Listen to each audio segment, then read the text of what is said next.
to meaning okmiye samoro ok understand kata ngero no. Mokwongo context mowache en mane. Mar ariyo, what did it mean? Mar adek, having listened to the real meaning of ngeche, you now realize ni it either ngero bende obedo misplaced okomino gima ngero mane jodongo goyo cha to kod kama gikuote in the context magikuote no, it doesn't work there, or it doesn't mean what they are talking about. But mane mitne obanyong, yes. So but ngeche luo zohero ngeche sana a lot of times. Iwinjo ka ng'ato gomba kata mana mine kata mana ng'ai, just hear them wacho ni, oh, joluo no go ngero, then they bring ngero. So it's part and parcel of us to wuoyo kuomgi in details kama is the best. Koro Nikwara Mogajwang, it's another day. Luo Proverbs and Wise Sayings episode. Wow. And we are blessed again. As I always say, I have no idea what Proverbs are there. And I'll be a bit of surprised as you are surprised. I'm a host. So I host GK, but GK works behind the scenes with the elders to decide which proverbs and what theme to bring. So Anbe, giura kama na kido ko bit ko mama do kahawa to geche yudaka.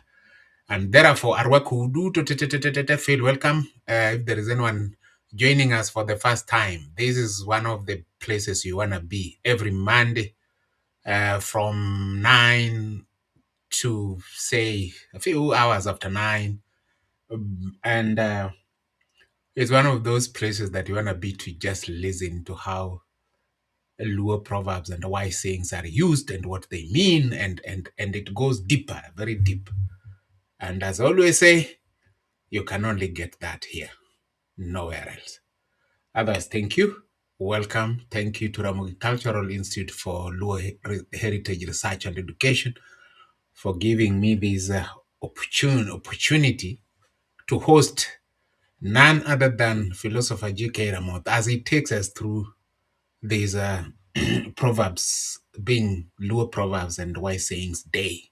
And we're in episode 16. So before I welcome him to welcome you and say one a word or two, I encourage you, get a cup of coffee, get a cup of tea, get a cup of soya, get a cup of water, juice.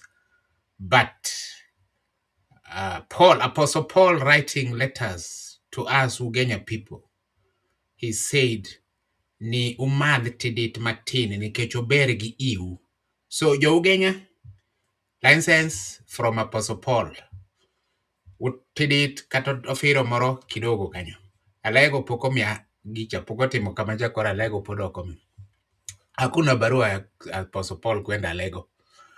JK rwak jogi.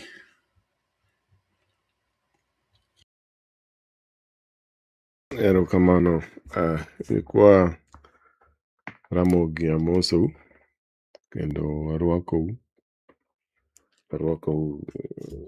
e budho. Erokamano for bedo ka. Your presence here is very much welcomed and time and appreciated. Okwakawega for granted. Okwakawega for granted ni unka. On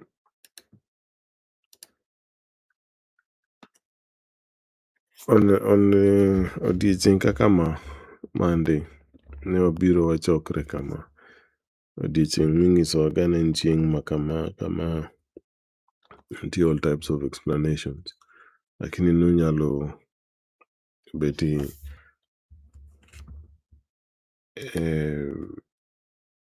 e abila mar Ramogi en gima to be commended ahinya.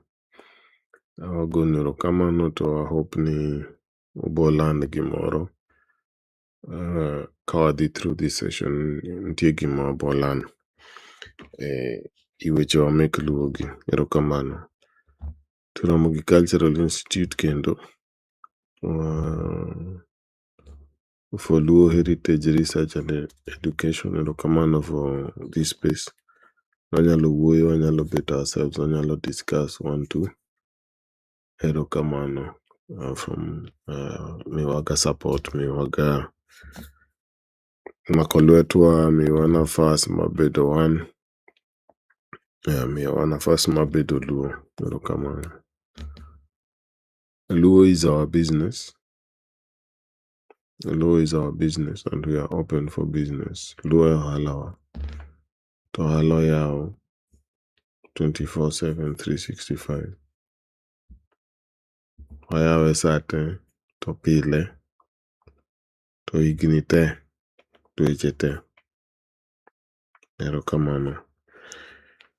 We take all forms of currency and value. So sani wamedo wakao all types of currency, value and denominations. Wadhi ka wamede. Wadhi ka wabedo kod upgrades. So erokamano. And I hope ni ubo bank kodwa in the bank of Luoness mondo wadhi mbele kod wachwani. Erokamano ahinya. Tu kwerewa. Erokamano. Erokamano kuom geche manomiwa gi. Erokamano kuom rieko momiwa through geche gi. Insight, foresight momiwa through geche gi. Erokamano ahinya. Telo waduoknigo mondo ibe irwak jowa mondo wadhi mbele. Only. Right. Erokamano GK. Erokamano. Kendo erokamano ahinya nyikwara mag Ajwang'. Ahinya kuom biro irwa ka mondo wapuonjre together. Luo consciousness en gima ber kendo obro tieko kidonje Luo consciousness, me understand Luo consciousness to half of the issues or more than half of the issues machandi get sorted. Nikech Luo consciousness tells you or drives you towards non-issues. You realize that 90% of the things you are concerned with are not your issues. They are not. They are issues that are being forced to you by the systems that you don't need. That's one secret I've always been keeping to say, and I think today is the opportune time. Weche gi nitie samoro miwacho gi mana luwore kod kaka juogi o direct. Luo consciousness, anwoy, Luo consciousness, when you dip yourself into it, it tells you, it shows you, it confirms to you that in a day, 90% of the things you're concerned with are not your issues. Not at all. I'll leave it at that. Now it's upon each and every one of us to walk the journey. And bende in mana salvation, koro nyakitine matek. Ko kamano, GK okadwar kao kendo thuolo machielo. Thuolo ni akao aserwako nyikwara Mugi Ajwang'. If you are any visitors among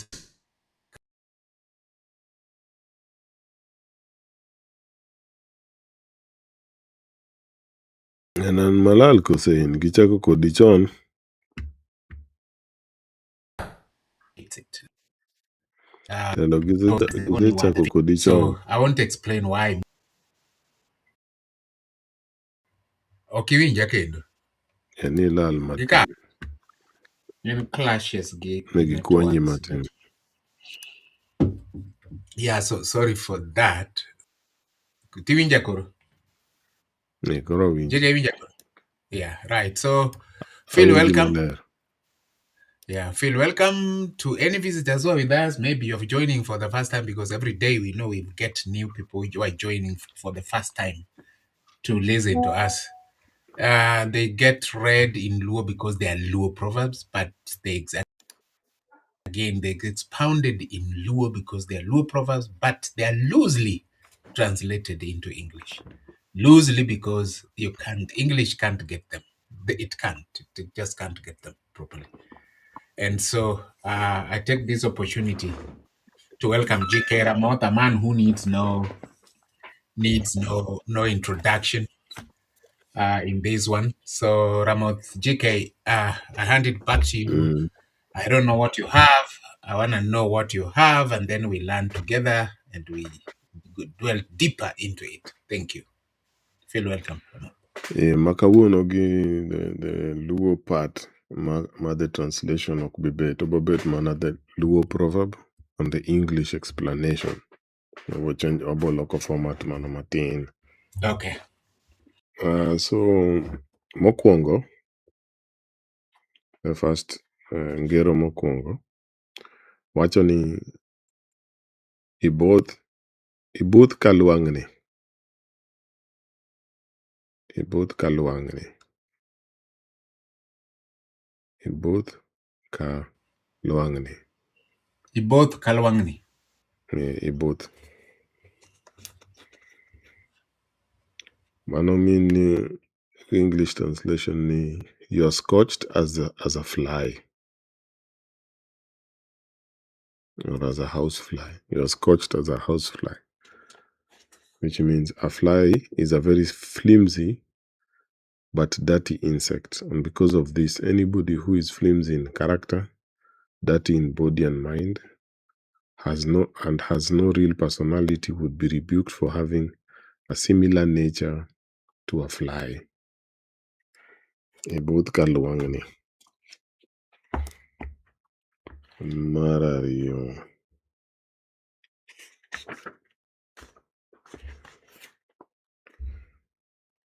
Imuombri ka dhiang' marachiero. Imuombri ka dhiang' marachiero. Imuombri ka dhiang' marachiero. You're as clumsy as a blind cow. A blind cow moves clumsily, obviously because of its blindness. A person whose movements are clumsy, or who is clumsy in handling things, is aptly described in this proverb. A blind cow moves clumsily, obviously because of its blindness. A person whose movements are clumsy, or who is clumsy in handling things, is aptly described in this proverb. Maradik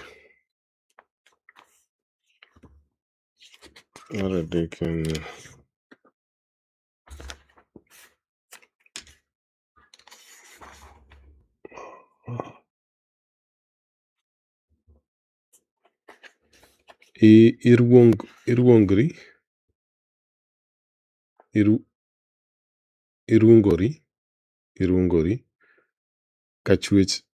kachwech poya. Irungori kachwech poya. Irungori kachwech poya.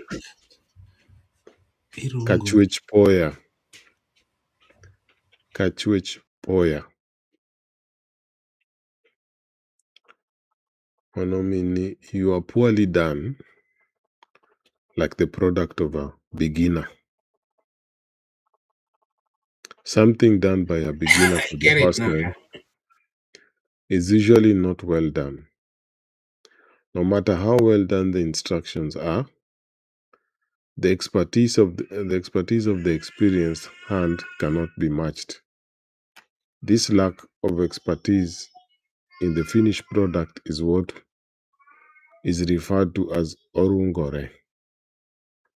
The term poorly done are poorly done as or a product of a beginner may refer to the style of dressing which looks awkward and clumsy on the person, or just the general physical appearance.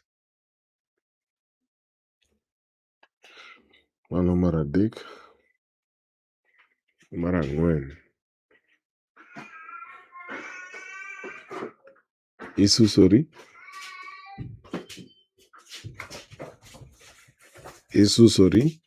ka ich mawuok.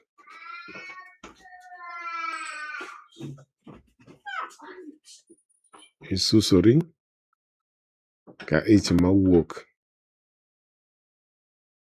Isusori ka ich mawuok. You are as slippery as a miscarriage. A miscarriage is feared by all. When a pregnancy shows signs of miscarrying, a medicine woman who is a specialist in this field would be called upon to give treatment as soon as possible. Nevertheless, when the miscarriage has started, it is difficult to stop, and the anxious parents have no choice but to lose a child.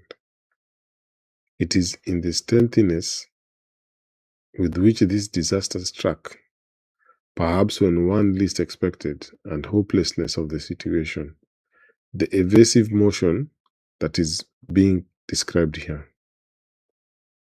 The helplessness of the situation. To explain further, actually, the evasive motion that is being described here.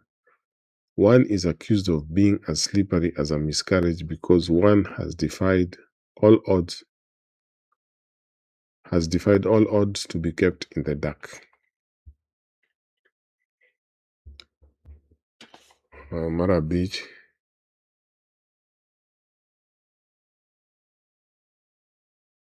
Ing'adori koyiech dak. Ing'adori ka oyiech dak. Ing'adori ka oyiech dak. Is you compete far above you, like the rat that lives in storage pots. Go dark. The storage pot are dark. It has been observed that those rats that live in huge storage pots are forever trying to jump out of them. It would fairly compare with a man trying to jump over the top of a tall building. The feat is impossible, yet these rats are always trying. Anybody who tries to achieve something far beyond their reach can be described in this phrase. Phrase.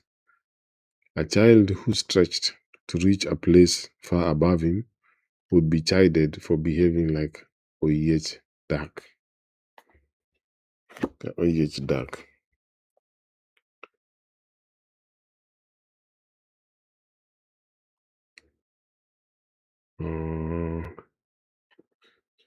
Mogik.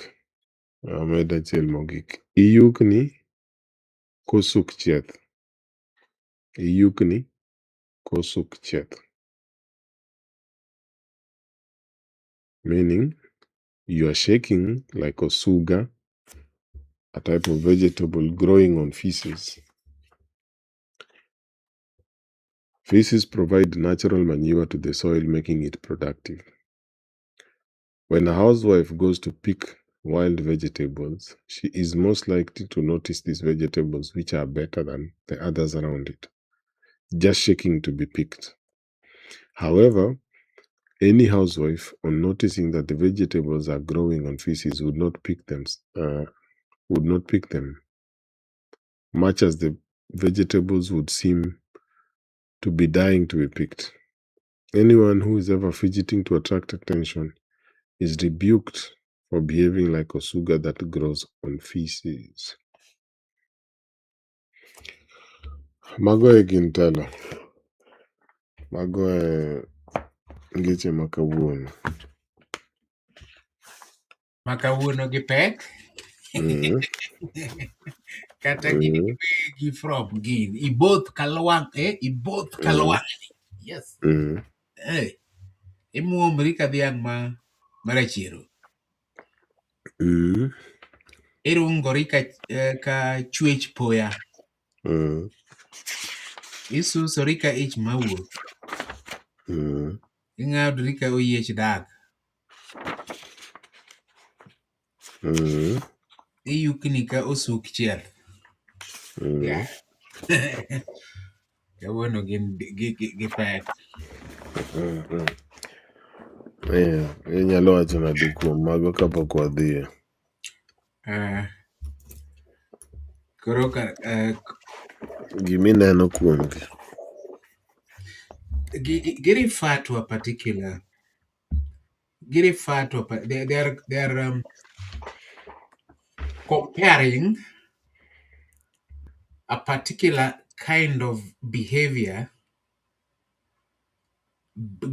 based on the reaction that behavior either for me I two things. The more describe in a particular behavior, and that behavior determines or determined by why that behavior is there or why that particular behavior is being seen or shown. But the result also is not promising at all from that kind of behavior. So ginal warning kind of, they warn you that that kind of behavior you are professing, number one, it's being linked to a particular animal or a particular situation that is quite it's not palatable, it's not nice. But also it warns you the same sentence. The moment you're saying, see, for example, ni both kalwangni, to be compared with the luangni, it really gets to you. Because luangni, as we know, is a housefly, is a very dirty fly. So to be told your behavior is like a behavior of luangni, or what you are doing is, it tells a lot. But then now, if you don't even personalize it, if you put it in a whole scenario of our lives, it's basically a warning, and it compares a situation to a very bad situation that most likely the results, if you don't change it, if that either behavior or that scenario or whatever people are going through at a particular time with whichever community or whatever, the results might not be good if the behavior is not changed, or if the catastrophe is not caught before it happens, because they're being compared to really, really, really bad situations. So they are that's how I can see them. They are comparisons to a particular behavior, a particular scenario is being compared to very bad animals and flies and all that. But my concern is that if something is not done because of that warning, the result will be disastrous. Mane kaka neno gite kaka neno. Mm. Mm. Gimaneno ma interesting kod ginegi, kod ngechegi. As much as you look, the tonality chal ne negative, but gi encourage ng'ano to pointing a bit more to self-reflection. Nikech ng'ato nyalo bet noparo notek but ing'ise ni both kalwang'ni.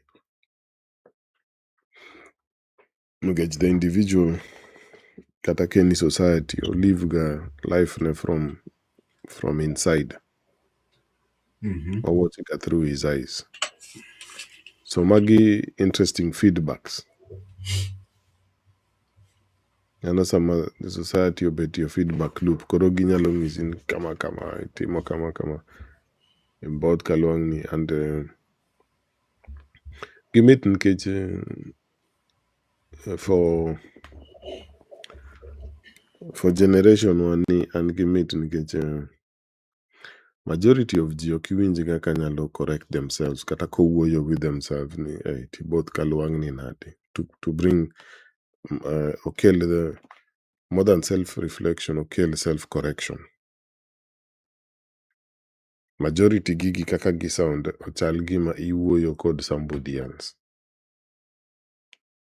but kinyalo bet ni iwuoyo with your own mind, ipenjo mind ni ne tiboth kalwang' ni nade, meaning ni koro kirange as a skill ma nikech seche moko ma kitiyo kode kaka skill ma mako paro,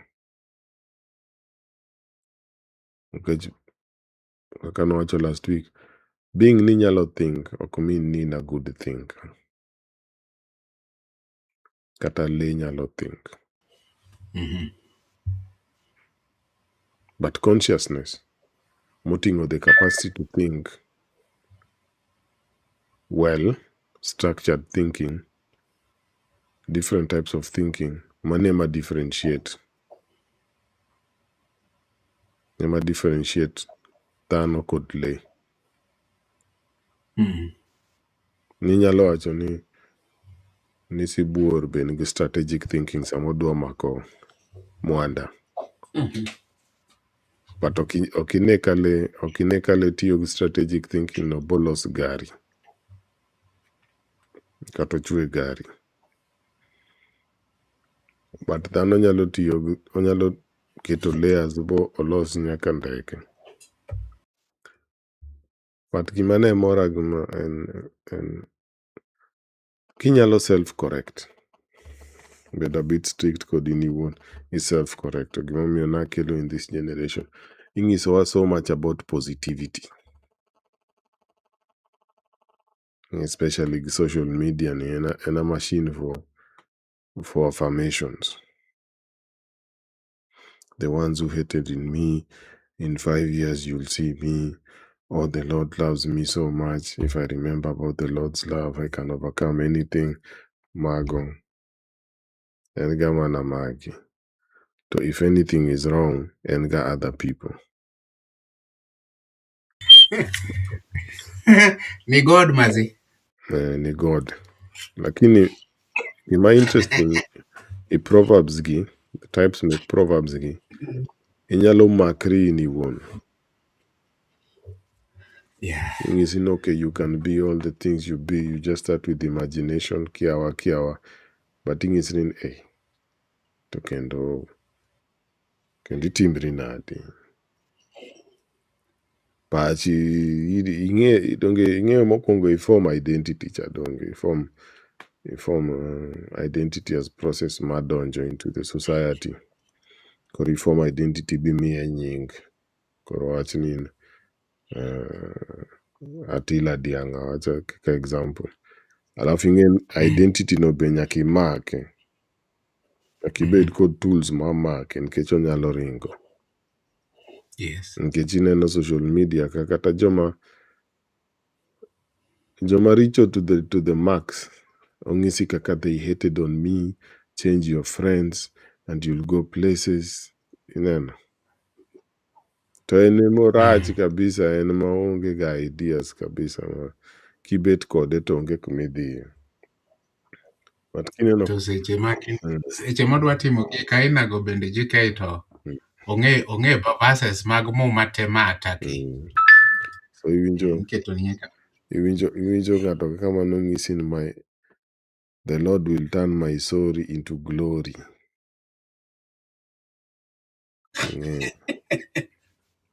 So iyudo ni luo is very interesting, ni inyalo makri in iwuon.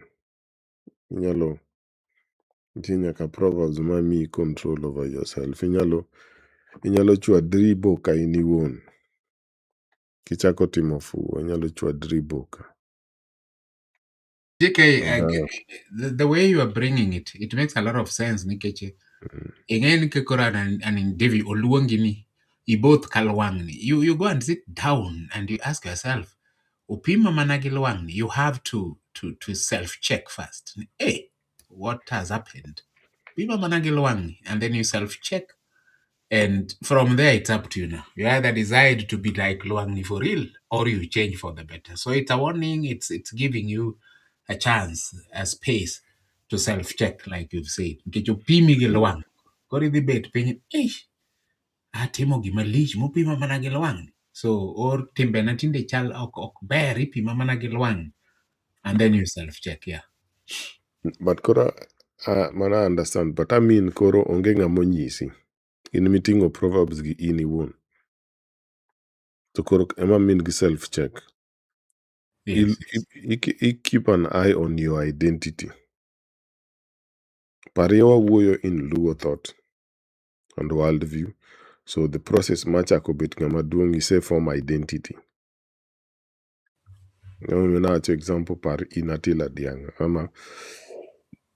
Ama wakaw nying dicho. Wachni for example in ntie Luo hero moro maniluongo ni Gwada. To Gwada was known for otieko gik moko piyo and effectively. Very fast, very good. Koro ineno ng'ato kaka Gwada no, nyaka obed, the hero. Nyaka obed gi ways monyalo keep himself in check. Nikech to a large extent, kanwasomo story mar Luanda, niyudo no kila ng'ato, the elders praise him, the village praise him, everybody praise him. But sama ochopo sama en with himself to were. Okonyal rodre boka en owuon. And it leads to this whole issue. Exactly. Aparon mano is the most interesting thing about story mar Luandani that is never observed. Kata kirango kagi stretch gini to Samson and these so-called heroes gi. Matiyo gi physical strength to gionge strength much wadre boka ma keep the consciousness in check. Nikech seche moko iyudo ni ji miyi so much praise. Nikech in so successful, ti accomplish gik moko. Ma seche moko inyalo dhi overboard. To onge ng'ama, a practical example. A very practical example. Wakaw example mwane ni world sani. Nitie story mowuok ka iwacho ni Floyd Mayweather o lose pesa nete. Mano is the story. Ok apar no lose pesa nete. O lose a substantial amount of it. But ok no dhi broke. But the story en no bedo broke. Okay. But ineno, owacho ni ng'ama nokwale was the person he trusted mane an advisor. Koro ineno ng'ato kaka ma, kowacho ni wuonegi ok nyal advise iwach pesa nikech wuonegi pok omako that amount of money. Uncle ne ok nyal duoke nikech uncle ne be pok omako that amount of money. Kobiro iring kata joma fight kaka Tyson no ok nyal puonje nikech en mosebet gi the most victories with a clean, kata ken controversial but en ga clean record. So in the process ma this personality, this identity me form, onyalo bet so successful ma if forget nini nga. Nikech koro kila ng'ato wacho kaka in the best, in the most this, in the most that. To giwach kamano nikech giwacho from the results. In such a case, ibo makri nade. Telo rit matin.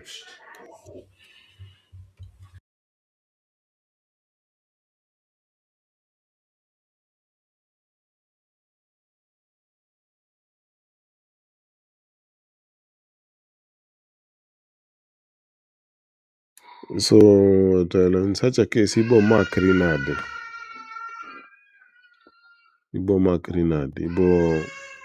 ibo duokri nadi on track.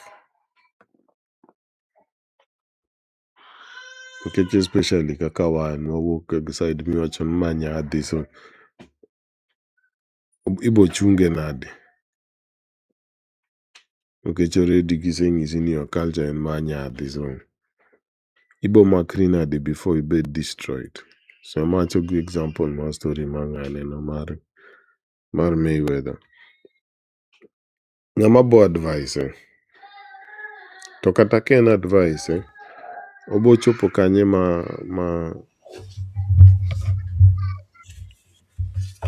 obo chopo kanye ma dakika achiel telo.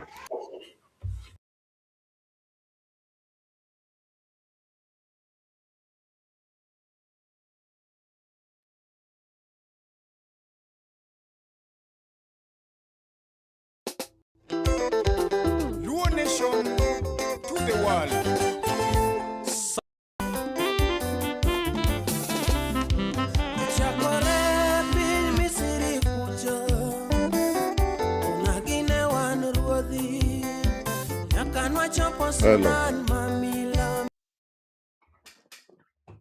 Hello, come on. So ineno this type of proverbs ginyalo miyi kaka ichungri. Ichako bet gi some thoughts. As an individual. Tipenjri ni makoro iwuoyo kod pach. Ichako buth kaluang'ni nade.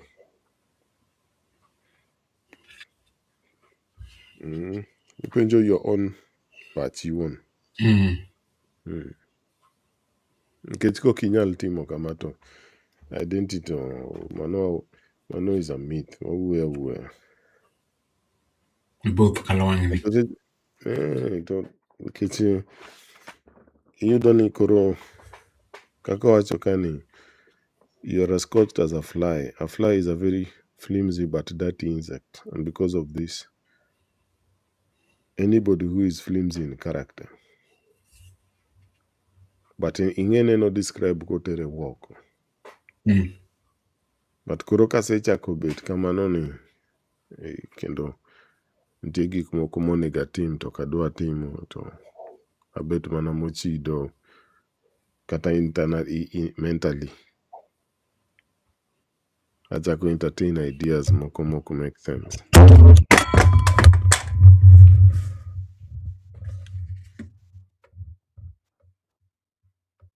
Achako entertain ideas moko mok make sense tapenjra kendo achako apenjo pacha koro to iboth kaluang'ni nade.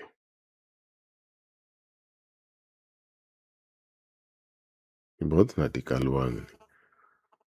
So en gima konyo especially nikech wacho kata that in mind and has no real personality.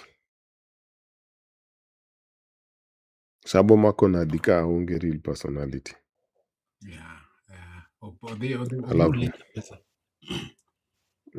Alafu iyud ni an wach ni in wuod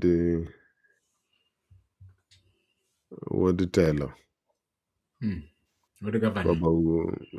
Baba u en telo ma Kenya kaka sani.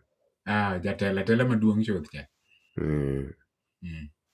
Koro ng'ama bo criticize ni bana in neka ichako fuwo ka baba u, ng'ama bo ng'ise kamano. Koro koko makre koko yudo kako nyalo makre kochako bet kama ibuth to mano dhi.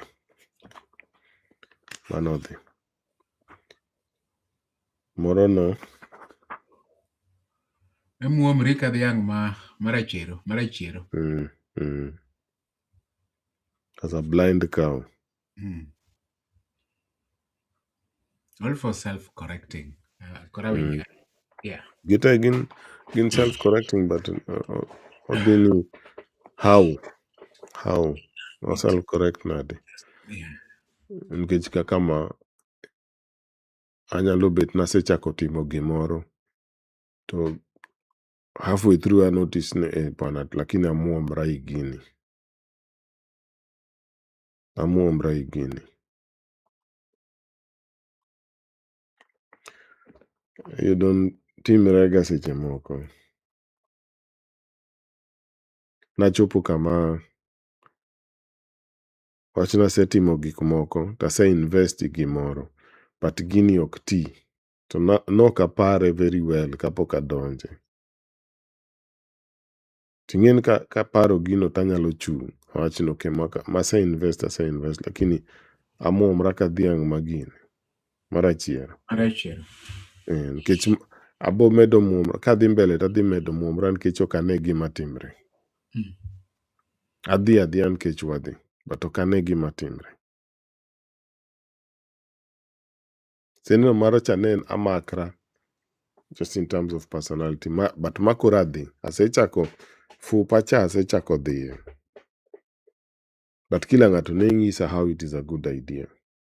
But an awuon karango to realize ni bwana adhi amuomra ka dhiang' marachero nadi nikech adhi kod gini seche moko nikech ji nyalo chiko kata ng'ato wacho ni it's a good idea kata an awuon naparo ni en a good idea kachako but kumochope ni aneno mana mudho. Adhi gi this action, amed dhi kod this action kosi. Emomiyo nachako kawacho ni telo.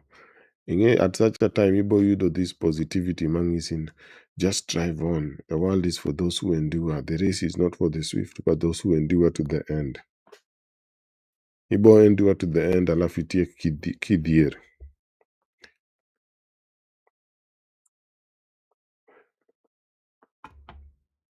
Ibo endure to the end nikech ibo yudo this encouragement giri. To ibo chopo toke kucha ka seche moko en too late. Nokinyal goyo break. Nokinyal goyo break chon nikech sano onge. At that time onge joma nyalo wacho ni kata advisor. In mana gi pachi. Ichunge nade. Wuon le otimni gicha kosi.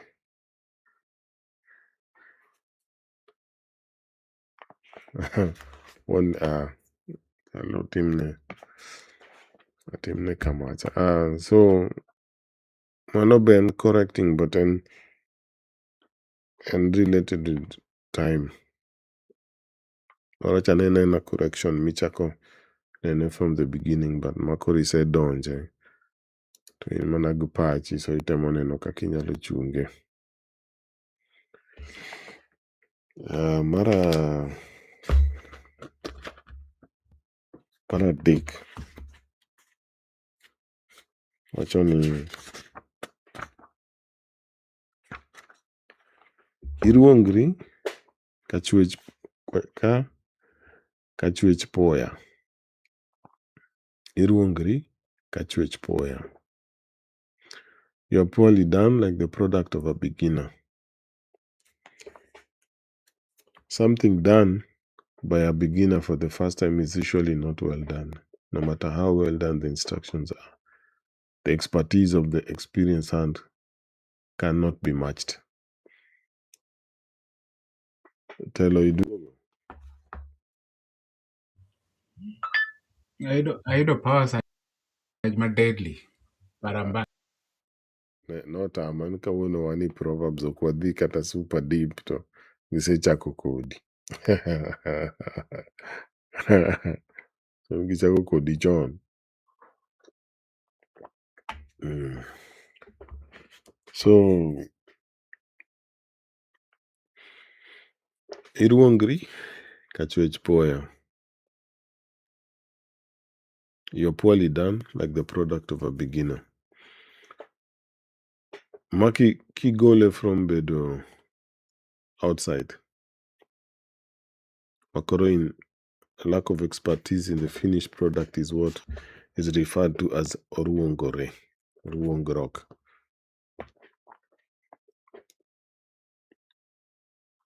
Odhi kodi kendo. Telo gi mon kodi. But ma and I find it to be very Jake, awinji koro. I do pass my daily, but it's fine. And steady. Okay. Mar ariyo. Marathi. Mano passage mar ariyo. Ok en gine. Ok en My is total blackout. But ok en wasigu. Ok en wasigu mantie e meter box. wasigu nitie but mae. Okay. Nikech wasigu nyalo bet kanyo ka switch meter box off on. Mato kara en wasigu maduong' mohinga tila diang' switch the whole place off. Switch the whole area off. That is bad.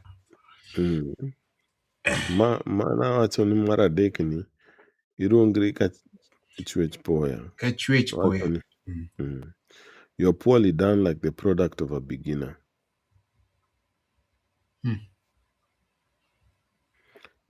Wacho ni this Proverbs imiwaga mana no anegi from outside. An gima mora kod mani en gima nyalo nyiso gima chweyo ka recognize kuma entie. Nyalo nyiso ni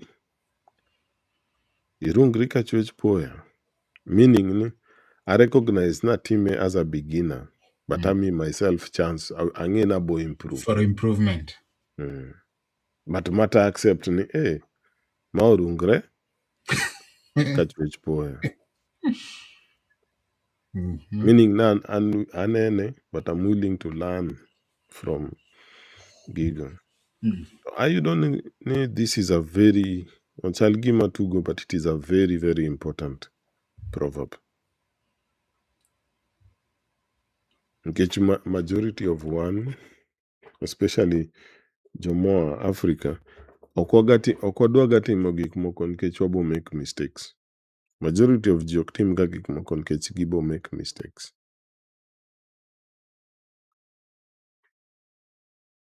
So ok gidwa make mistakes. To onge kaka inyalo learn kok you make mistakes.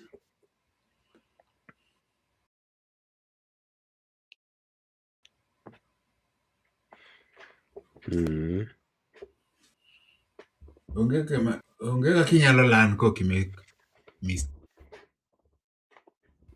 Adhi kendo. Okay. Intie. I was seeing my bar not moving. Yeah, so awacho mana gimi wacho no. Nika kiluoro timo gimoro nikech ibro timo mistake, then you end up doing nothing. How will you learn? But gimi wacho na understand ni ilose tineno ni matok ber. But you give yourself ni ayie ni matok ber, but I can do better than this. And I know ni nanyalo chwe moro maber. Anyalo improve mo kabed poya kora an expert. Kora an expert in this. Koro ka chwe gik moro ungre gi. Lakini ineno nitie a very interesting psychological if gima timre kanyo. Ni ok na accept na time marach. Ang'iso whatever I create. Awuoyo kod ang'ise irungri. Ka chwech poya.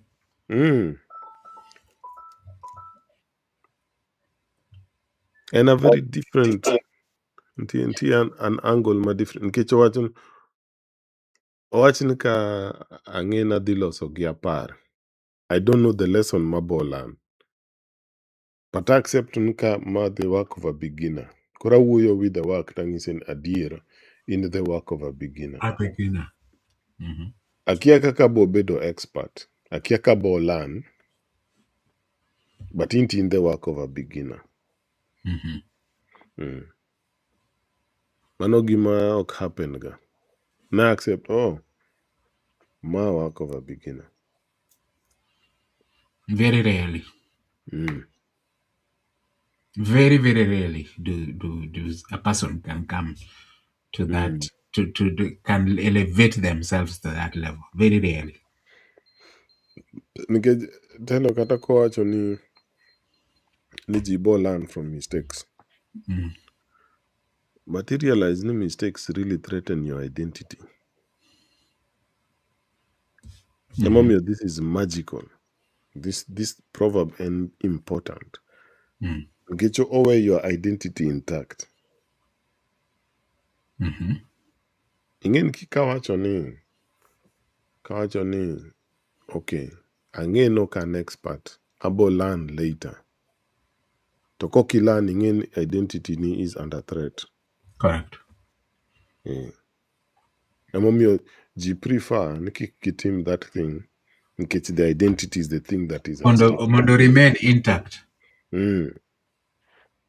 It's what I'm doing. Kokitime mi neno ni timo mistake, so your identity has not been touched. You are okay. Bas.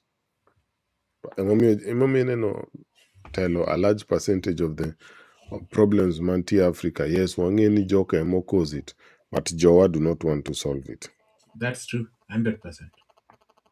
Nkech that process, nkech jogi emo mi your identity. Watch ni your Luoism, gin magimi with their stories about how Luos came. So, kisolve gino, to bo put that story as the anchor of your identity to at threat. So it is better iweri kod gino. Nkech culture, nosomo nyoro na culture, history, and identity, personality, gin very interlinked. Yeah. So, and such proverbs giber nkech give me the opportunity ma you keep the identity tiwach on the work na dear in irungori ka gine kachwech poya. So the identity nyalo grow and the skill be grow. Okay, sleep Martin, to identity obedo crashed. Kabisa. I get it. Kabisa nkech koro ibo kiketo the identity as the thing me judge according to the work, then how are you who you are? Nkech ntie gimoro ka telo competence ma mean skill ema kelo ga confidence. Yes. To kanti competent in a space to be confident in that Very space. confident. You're right. Correct. But one to jogi ponjo one confidence, just be confident in yourself. There's a big difference. We will teach them how to be self-confident. Gigi moroni you'll be taught how to be self-confident. So what's in Giogi waket kando. Ibo earn self-confidence. Emomi ilongen self-confidence by being competent. Correct. Emomi awachoga, iwinjoga ka awachoka. Onge jo mantie with the lowest self-esteem moloyo politicians. They are super incompetent.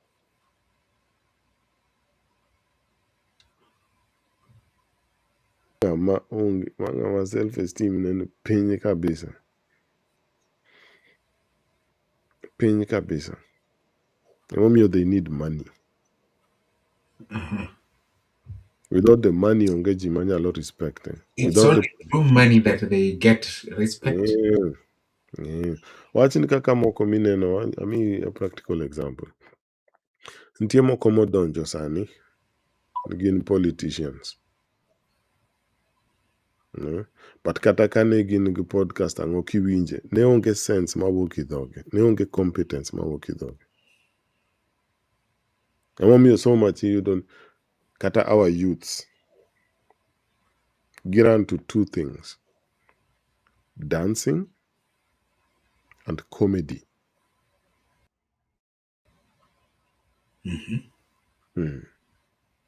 Dance, comedy. Dance meaning music and comedy. Okun comedy rach, but ok en gima nyaka itim with so much confidence. Ka jogo konyiero, ka ginyiero is okay, especially moko mek YouTube gi. Ok en kaka ma stand up ma ichung' mbele ji to ginyiero no tiyudo feedback sano sano. Magi oloso clip ang'o. Emomiyo majority of youth ringo kanyo. En a very cheap way mar loso gini. Mar loso quote unquote an identity. But ma an ahere nikech inyalo, the identity nyalo remain intact, but irango the work. To realize no, okay, get identity go through processes. Kata the skill, as the identity improves, the skills be improve. Okay, that is one part of the consciousness. Makelo competence. Then kisebedo competent in TSL. You see someone competent in any field walking into to sort out an issue in that field. You don't need to say they're good. You see it. Nobody needs to tell you. So it makes a lot of sense. It is the competence that makes him confident. So I know is the key. you've touched on something very important. Ni intingisi, ni just be confident in yourself. Competent to confidence training. The young men need self-confidence. We'll go through this. Simply need to make this person competence in something, and the confidence you want to need to work on the confidence. Nothing. And I mean capable. I mean he's competent. He's competent. It just creates that confidence identity automatically. It can't be taught. The reason, Momio, it is such a difficult thing to do, why Momio Achoganbedo a man is very difficult, is because to create competence costs time, a lot of time. Momio Ngatoketi in a class, Toachon will go through a 4-week course and on confidence. This is a scam. This is a scam. Katine no kata jodongoma are competent in that sphere.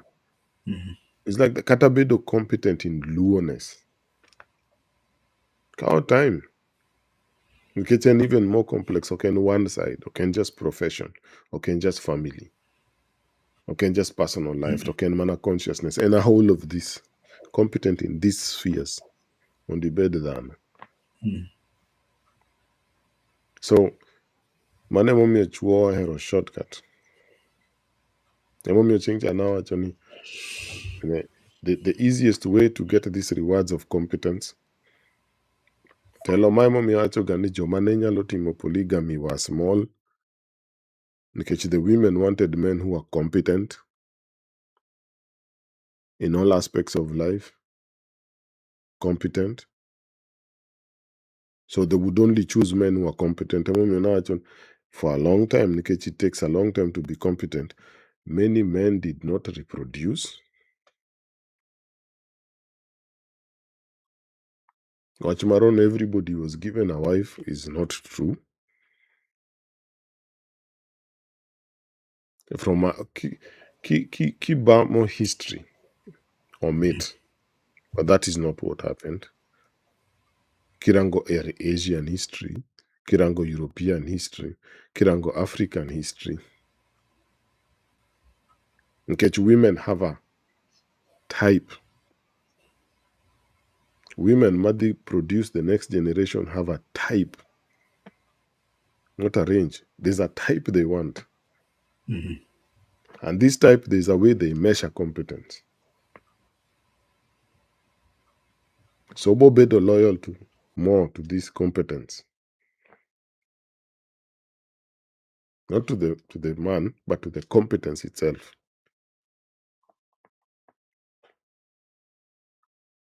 So most men were not competent. I go look at this example by Wachokama. There's a village. The village has 3 males or 3 men. One goes out fishing, he brings 1 fish. The second one goes out fishing, he brings 3 fish. The third one goes out fishing, he brings a shark. Of the 3, who is competent? It's the same lake. Same lake. Okay, not different lake. Okay, lake mar China and that lake mar Turkana.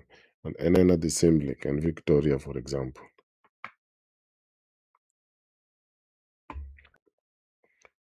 Telling you your question. Nikinet one goes fishing, okelo two fish, kaito each one each. One kilo 1 fish. Moro kilo 3 fish. Moro kilo shark. Wacho ni land gichamo shark. Who is competent? Genge kama ko Shark Tank. Togolo jogi Yeah. odi lupo in the same place. Same place. Okay, Okay, that's why different. the story watch on. They come from the same village. I mean, the village is near the same water. I wouldn't even really. The guy who brought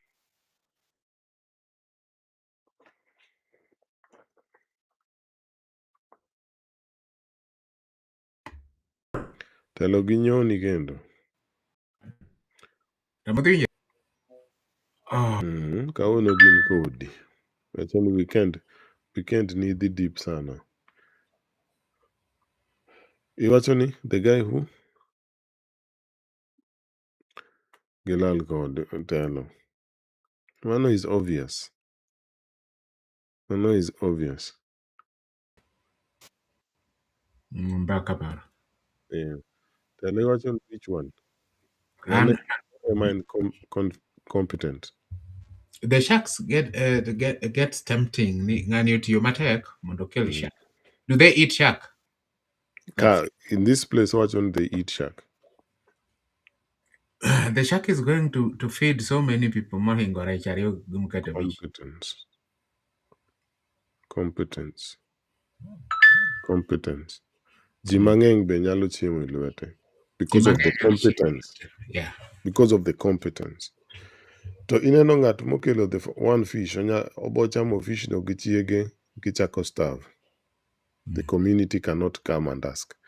Mokao 3 fish ni onyalo chamo achiel gi chiege, onyalo mi the society ariyo, but pod kech. The shark will feed so many people for a long time. Alaf kendo kodok kucha telo. Kodok to dugo gi shark moro. Ok no dugo gi 2 fish. Mato ena constantly 2 fish, 3 fish. Ma en constantly 1 fish. Aya, kwa dhire. If you ask the women in that village who they would marry, gibo marry nga. The shark, obviously. Emomiyo this ideology ni kila ng'ato nen polygamous is nonsense. Kata kikete in an experiment. Is nonsense. Nena the competent people and the competent people. Kaki wachono, Mako Shark Tank. It took time. Nyako nge digest knowledge.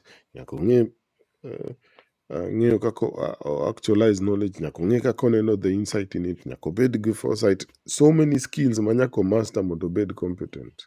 Just sub skills. Ma support competence. Ng'eny. Emomiyo nawacho kani it was beneficial for this other men. The 1 fish, 2 fish, the no fish.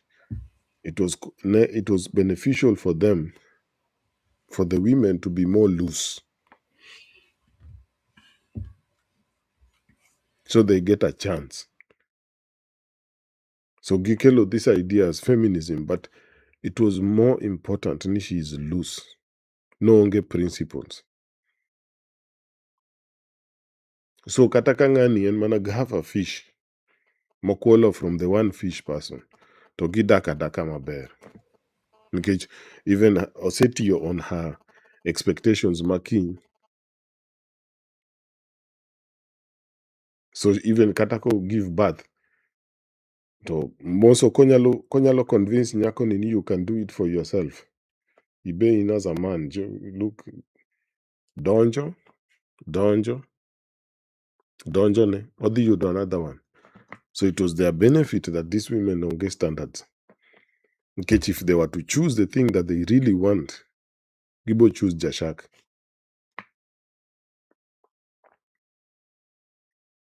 Gibo choose Jashak. Emomi Achogani tell the Luo worldview, it is connected,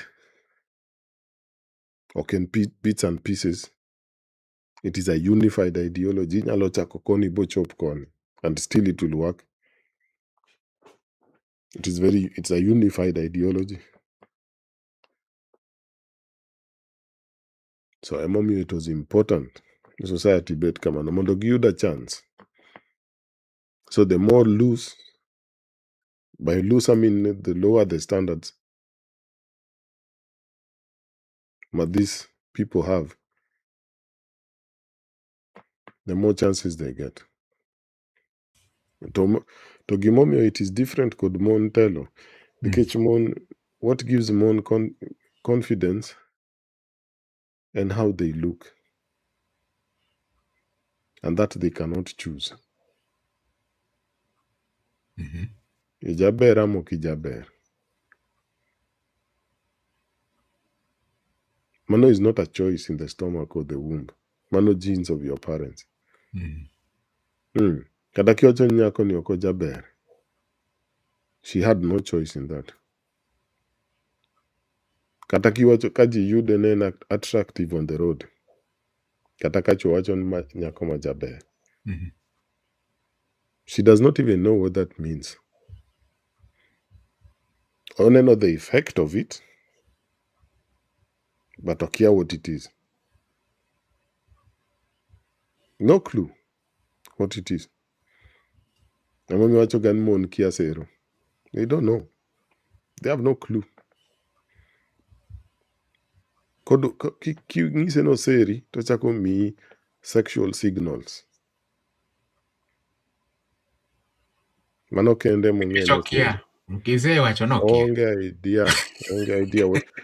onge idea what it is. Yeah. So I don't know the effect of it. To tere to the other side. No mondo dichuo sere, you have to know a lot of things. You have to know a lot of things. Communication and all. Like somebody who cracks jokes. Many mon mang'eny jokes make gi ok make ga sense ka wacha dear. Paro magiango. But gin gidwaro ng'amo ng'e make jokes. Koro nyaki be with that. Emomiyo nang'isi ni telo. Emomiyo ineno kako connect. Emomiyo nang'isi ni nikech gidwa joma funny. Emomiyo majority of the youths ringo to what? Music and what? Comedy. Gitemo hack the system. There is something I don't understand. Somebody originally said something. Originally. You know, when you are talking about something at that particular moment, that particular time, you are communicating. Whether it sounds funny to someone or it doesn't matter. For example, Mama Moro, I just saw that clip today. She's talking about a politician and blah, blah, blah. And then she hits the microphone, mulete move. To hit microphone, maranga mo mako microphone. To ngise in the process to, in passing, ungise nyakibed mo ikri kendiged mo tegno kechi wuoyo gi ngama nigi stress. Now, that is, at that particular moment, that is what came out of her. And that is the way she could express herself in it. Now, our youth, what is that thing called? In Yimiti sounds and whatever. Gin gikao sound mar ngacha. And then imitate possibly in a different way and all that, but the same voice is on the background. How is that funny, though? Am a man too strict with myself, or I don't see anything funny in that thing. You know much originally. I had it originally. Why must it be so funny? Can't know why. No. Gitemo hack the system. Nikech kata comedy has a comedy nigi structure. There's a reason why it is funny. There's a reason why what is being said is funny. Okni for the story, I watch comedy itself. Okay, who about the story? I tackle with the idea of comedy. Comedy bedoga funny, especially can identify some very interesting things, some very interesting details in the details. To kigolo those details is what is funny about it. Magitemo hack the system. At least Look at laziness. alone in this. Look at laziness, Tyler. The majority of this no. Ingegimomi, majority of these men cannot be funny. Samagi wuoyo kod women. Eno obedo funny nadi and he's not listening to her. He's not observe her. And more interested in Gimokeleka. Which for 99.9% of them enga sex. Emomi ochunka. Okay, interested in you know who is this? Nkech kanye mi boy you do some factors ma inyalo make fun of them and then gibedo extreme to gibedo funny. Nkech this is a person. But no jogi, no? Gitemo hack the system. Alafu on the other side nyirigi gionge personality. So katakagi wuoyo, there's nothing you can listen to. Okay. Ngato biro kanyo ngisin kobiro to ngisin spend money. Mano e gima ongisi mokwongo. Oneno such that is such a personality. Ane punchline mare. I am expensive. Yani mano a personality mare. So one get that issue on both sides. Magi temo hack the system. Mokogi onge kata personality. Emomiyo gipenjo ga nang'momiyo majority penjo nang'momiyo after the first night maginindo kod ng'ani to iwegi. Onge anything. Onge personality, onge interest, oko grow. So one get that issue. But kwakele back to gimano wacho tell. Manemo na wacho these proverbs are important. Ikecho maki before you become such a ngama onge. Nkech kami example ngama timo acting no. Ineno manok ngama nyalo chung bawach no ogine kalwangni obuth kalwangni. Okonyal ngiso pache samoloso those skits.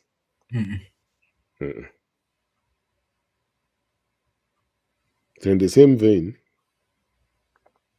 nyako ni be onge proverbs kaka mano onyalo chungo go wiye samo odwa mieli kamera. Ngech personality onge. So the only thing manyalo ngiso wa in tight clothes and a tight gine. That is all. Onge, there is no there. And mana gigi kaka en expensive go kende manti wiye kanyo. So ineno kaka na wacho no. Gigi bet maber, this type of proverbs machal critical but to you. Imak rigo. Mondo kiki bed this type of people mowacho gi. Mang'eny tindegi. Ng'eny thoroughly. Ng'eny. And then switch game are different, but ma is a copy of that one, and that one is a copy of that one, and that one and a copy of that one. Very boring. Very boring. I mean, the only thing on your kelo is skits. Called the miel. Finish. So bedo code this type of ginegin very well. Ngichung is a trained mind. A trained character, trained personality. Ngeche okibibet with jodongo everywhere. Ibo makri nadi. Ibo bedo self-critical nadi. When they grow. Morona en mane teno. Isu sorika ich mawuok.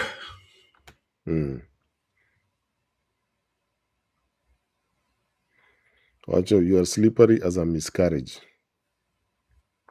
A miscarriage is feared by all. When a pregnancy shows signs of coming out, a medicine woman is called, who is a specialist in this field, and would be called upon to give treatment as soon as possible. Nevertheless, when the miscarriage has started, it is difficult to stop, and the anxious parent has no choice but to lose the child. Interesting.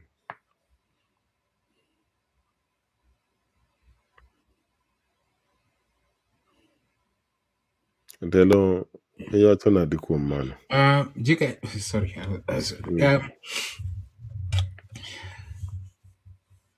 Ingeni first gima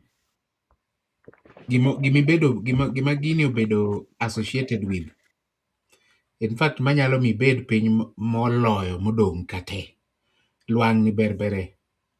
Dipo kiwacho, okay. Dhiang' marachiero ibro self-correct maber miwach ni. Ing'ena muomre gini no kapar maber kapok adonje. But donge asechopo ka, en pod anyalo stop either direct odhi maber or I stop completely achagi machielo. Nikech namuomra ema. Irungori ka chwech poya. Mano bende you know, like you said, there is room for improvement. Mokwongo no to inyise na in to kiber, no ka chwe maber. But isusori ka ich mawuok ma deep kabisa, because for mokwongo mondo a proverb oket in the sense nikech ich mawuok en lal mar ngima. En lal mar ngima. En gima nonego bed dhano. But koro lal.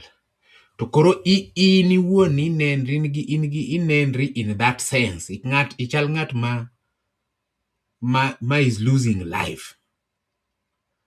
Mano is the deepest end minyalo dhi. In any situation, koro chopo kama koro ibedo compared. Kati compare yourself gi situation ni gi ngima mawuok, ngima madhi. Kech ich mawuok en ngima malal, en ngama tho. He would have been a person. To koro tho kapok onyuole. Koro in isusori. In a lot of challenges. Ma you have to look through in deeper. Mondi resri. Maya okapka. Onge ngama biro resi. In ema nyaka resri. Ko kamano to ijni wuok. To ich mowuok is a loss to the parents. Jonyuol ywak nikech en dhano, en ngima mokethore. So ka nyaka iresri. Juu chini nyaka tang'o matimre. In ema nyaka ikuong. Resruok moro manyalo biro nyaka originate from you first. Ka nitie ng'ama chielo madwa konyi, en okonyi mana ka isechako ni oneno ni okay, there is an effort ka. But kata kopono ok oneno kitimo effort tithatha. Or gimitimono ruma kamano. That's how I see it. But talks a lot to in ema nyaka self-savage yourself. Otherwise,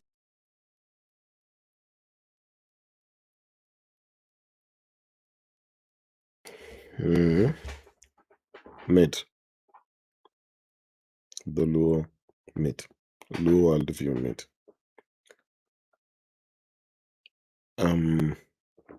Kipare kata kwakete kama, mapod in miwuoyo gi your mind. In all these proverbs, in miwuoyo with your mind. Chike. In ema koso an. In midhi. Okay. Akia ni winja nyaka kanye. Koro an, in short. Awinji nyaka kame iwacho ni kama nitieko ni in nyaka iresri. Yes, an mane kaka nene. Ma nyaka ikuong, nyaka make the step, the first step. Yeah. Ma an interesting waketi na scenario telo. Wabet kamoro to wan gi jomoko to wadwa timo deal. To koro wa explain. Alafu halfway through abed, hey, to isusri ka ich mawuok nade. Meaning, agolo nyaka information moko nego gol in the time moko nego golgi. Nikech mano e meaning ma miscarriage. Pok ochopo time. Pok ochopo kata kuma onego ochopie. Tasechako wacho gigi. To jogi pok oyie kata ni wadhi timo gini, ma kata kwagolo the whole idea to ginyalo kawe gidhi gitime kendgi. Koro anyalo chungo wiya kata ka wuoyo, anyalo nikech a observe pacha be. Anyalo nyiso pacha ni tisusri ka ich mawuok nade. Alafu koro anyalo kawo reins baling'.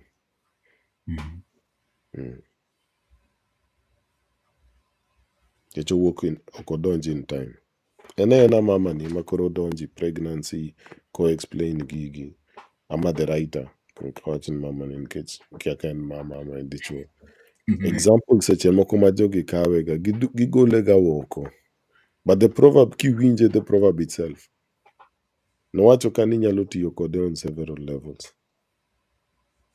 Koro wacho the power of magi en nikech you can talk to yourself. Self talk. To gimomiyo gin powerful nikech Luo en about identity. Kaki create that identity. Kokiketo safeguards, kiloso gari maonge brake, okonyo nade. Ne en mana gi accelerator. Ema natemo ga wacho gi this positivity mineno online ni. Onge ga brake, ng'ano onge gimotimo ga wrong. En ga the enemies. My enemies are suffering. My enemies are suffering. Bokel nyaka wer. My enemies are suffering. Onge time ma en onyalo suffer nikech make the wrong decisions. No, it is always the fault of the enemies ma suffer. The enemies, So kata suffer, enemies go by moko gin mana perceived. They are not real enemies. makata seche moko ko suffer because of en kako approach life, kako think about life. To pod nitie ng'ato kucha. Nitie ng'ato kucha. Emomiyo seche moko telo kata kwawacho wago in detail about the position ma Africa. Wang'isi so you know the amount of problems ma you have to solve. Nikech otemo pondo from mzungu so that oko solve those issues. Mondo assume those issues do not exist. They do not exist. Wateri in detail mondine the amount of problems that your identity midi form has to solve. Iwe shortcut. Koro sani i village no onge fish, jinowe fishing. Tinde fishing biro kod USAID. Rech biro kata tindo gicham ga rech. Tinde gichamo pizza mabiro gi USAID. Island te otho. Tinde wigi owil kata gi competence ma fishing. So nawachon kirange kako chung' ka ich mawuok. Omiyi so much understanding ni telo dongi life kata kani young kata kani ng'ama young. Donge nitie situation moko mani nitie tiwuoyo ti realize ni kata wuoyo sana. Yes, many times. To pare ka ni nyalo mako pachi biwach ni tisusri ka ich mado wuok nade. Idwa golo gik moko before time. Kanya manalani TMI. Yeah, So you have to, mano sticky wini, no TMI. So the proverb botimo the same job nikech en ferage. Wanyalo loro the flow. Mano is one of the catastrophes ma position ma wantie. kata the importance ma change history ma jomoko. So ok gibed gi these faculties ma ginyalo observe their thoughts. Gibo paro ni they are their thoughts. Koro kibiro bi iyudo kaka inyalo introduce a product biketi in their thoughts kaka nowacho ma soda cha. He will still think it is him thinking or her thinking. Ome nowacho ka DJ oketo mana sound ma yawo soda cha. To paro ne en makoro en thirsty. Even thing among so mi kabo yudo the right sound ma kochwado kama. Ama oketo the right amount of drops to affect. Koro in such a situation ibo chungri nade. That is why gik moko kaka Luo worldview, these proverbs gibedo cheapened nikech jogi ong'eyo how inyalo tiyo kode as a tool mamako pachi.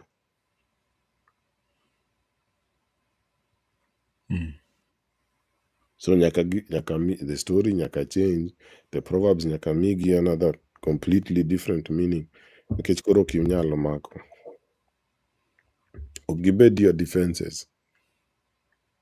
Nikech kata ka telo kata that one. Kani nyalo makri wajne imuomri kata ka wan kodi tang'isi ni telo imuomri to dong ing'e the other half of the proverb. Exactly. Ok ipar nawacho ni imuomri kaka jogi tiyoga kod muomruok sani. Nitiyo kod kor. Sano i conversation wacho ni telo imuomri ka ich mawuok.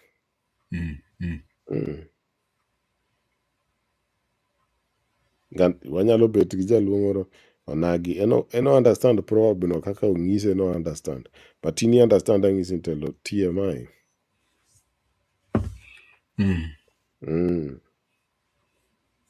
Wadhi sana. Ang'e ni in excited but magi ok en the people monego. Wang'is gigi. It's not the right time. It's not the right place. Meto. Moro no en mane te. Ing'adori ka oyiech dak.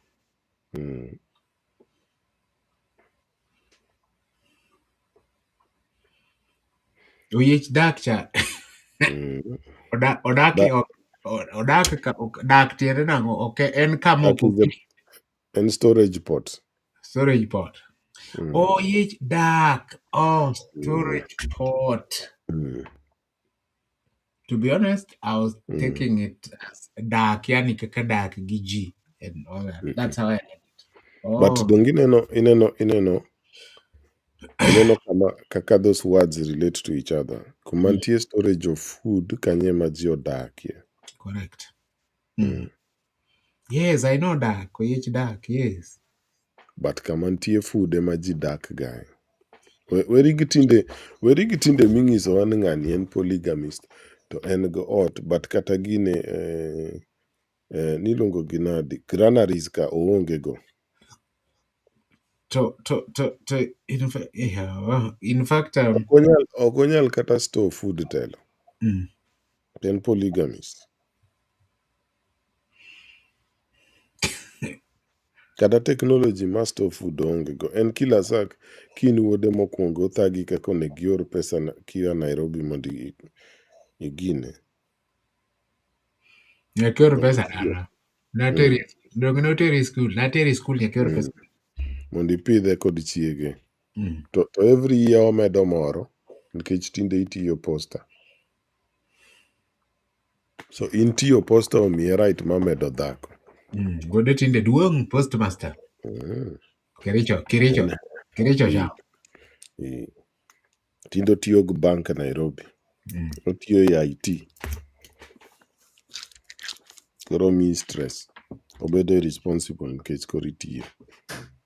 To magi e jodongo magi e ji live not live kata jodongo kata be neno gi jodongo kata magi nyumeno e piny anang'a ni to nyisore bende osebete ni everybody mane nie makoro en iluongo ni jaduong' was bright, ne en ng'ama riek makonyo oganda. Anang'a nokwer ni never, ok ochuno. Moko nigi tabu zaidi. So in koro pare ni ng'ato en in koro wuode tiyo koro en onyombo nikech wuode tiyo. Nikech wuode oyudo tich, wuode oyudo promotion, koro onyuomo dhako. Dong notere i school.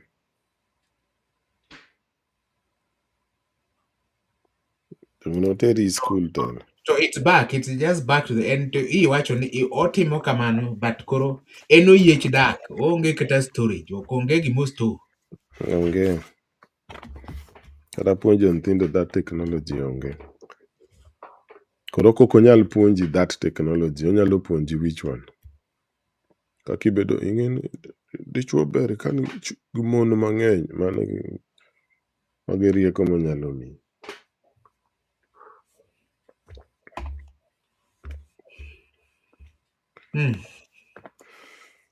But wadog gima, ing'adori koyiech dak.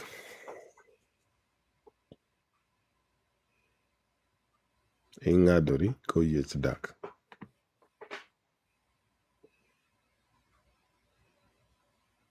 You compete far above you like the rat that lives in storage pots.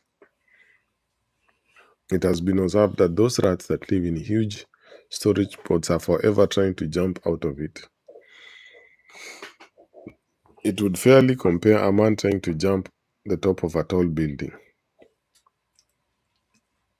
The feat is impossible, yet these rats are always trying, and anybody who tries to achieve something far above their reach can be described with this phrase. With this phrase, not phase. Phrase. Ne wahero sando gi kawaywa moro. Modonji dak no.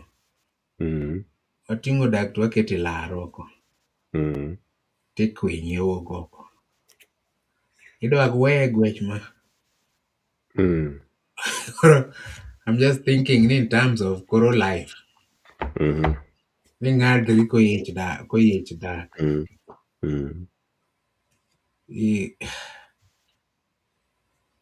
Otemo dumo oko. Otemo dumo. To waleng'o dak koro wuoge oko. To idwa gweye. Ing'e kodhi survive. But kokileng'o to obodong' mana kanyo. Donge otemo. To ing'e to temo to onge gimo chamo iye kanyo, odwa dak kanyo nyaka higni adi.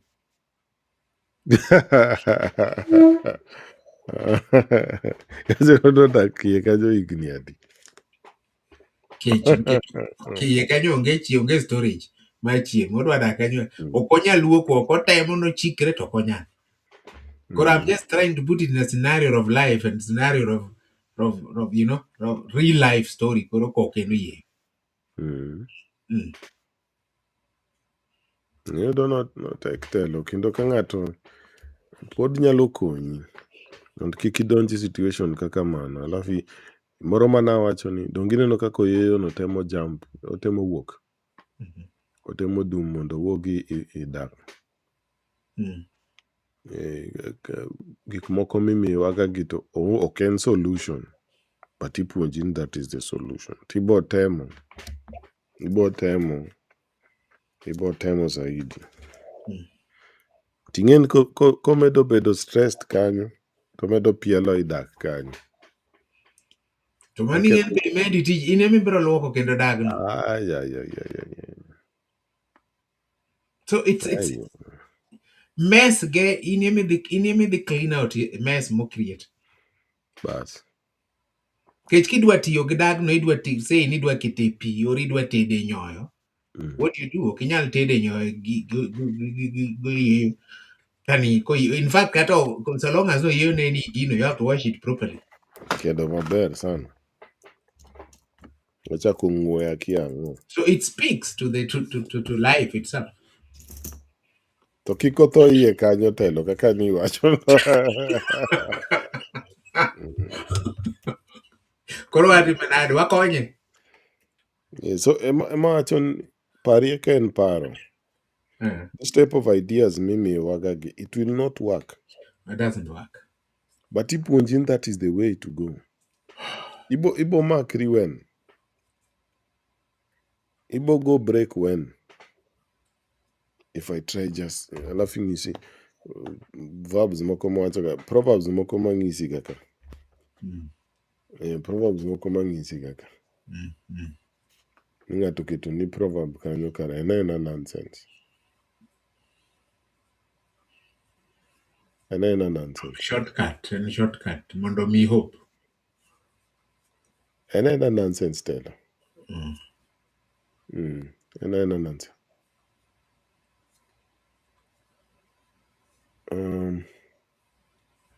Nyaka mi false hope. Ok dwa ng'isi ni gini ok bi gini. Ok bi faulu.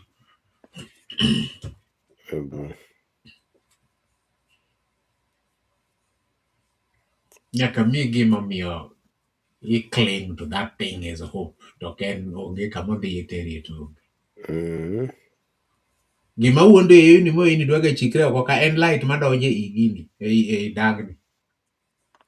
Oluwal. Ema ing'eyo gimomiyo ma is important telo. Hey. Nitie some thinking loops. Yes. Ma wantiega. To magi ng'eno onge ng'ama nyalo stopi. Nikech gitimre e wiyi. So wawach ni wan gi gine, wan gi kijana. To osechako kata nyako. To osechako ywa njaga to pod otin. Idagno obo wuokie telo. Komake maber obo wuokie idagno. To gole idagno bo kawo too much effort. Exactly. To kata kigole kanyo kigole idagno koro isegole to osemadho ywa njaga ni. Jogo pod en nagi effects mag njaga. Pod en mana tich. Ok en gimi gole tiwite oko kanyo. Tiwacho na tieko. Inyalo kata gole oko to pod oendelea gi dhi manyo kama njaga nitie. Ineno.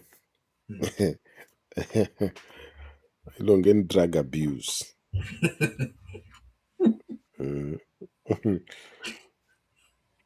Nitie ng'at mo mana ng'eyo telo. Manotere rehab. Notere rehab. Ji ariyo. Moro ne tiyo hard drug. Moro ne tiyo kod njaga and this type of things to nodhi. To mokwongo gole rehab momiye nyaka tich. To kendo dok. Bochako dak nyaka street. Kendo ne giduoke kendo the second time.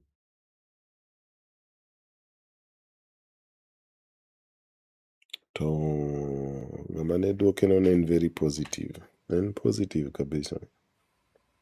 You can make it if you try. You have the potential inside of you. You are above this and to koro question na ne en ang'o momiyo nodok telo. Ang'o momiyo nodok.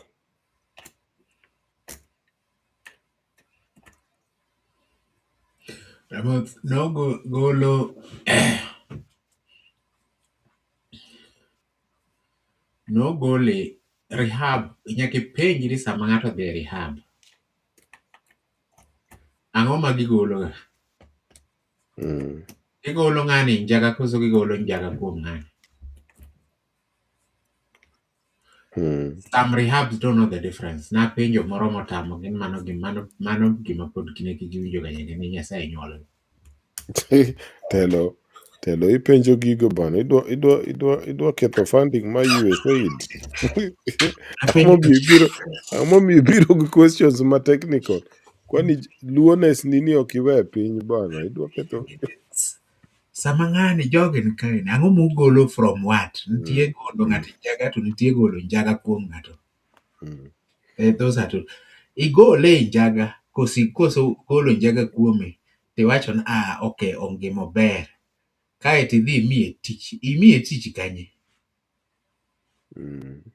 Source mar njaga ni kanye. Joma nomadho ga go njaga kan kanye.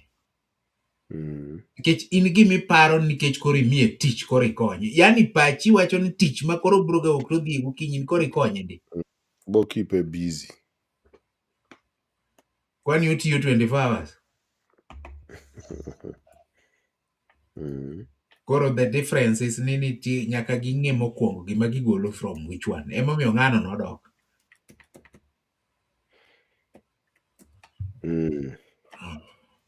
Telo probably miyowa such an insight. Ahere. En a good dak. Ing'e gimomiyo telo? One thing ma ji ok recognize ga, other than drugs, gima keep ga ng'ato in addiction cha en the ma drug no yaw nega.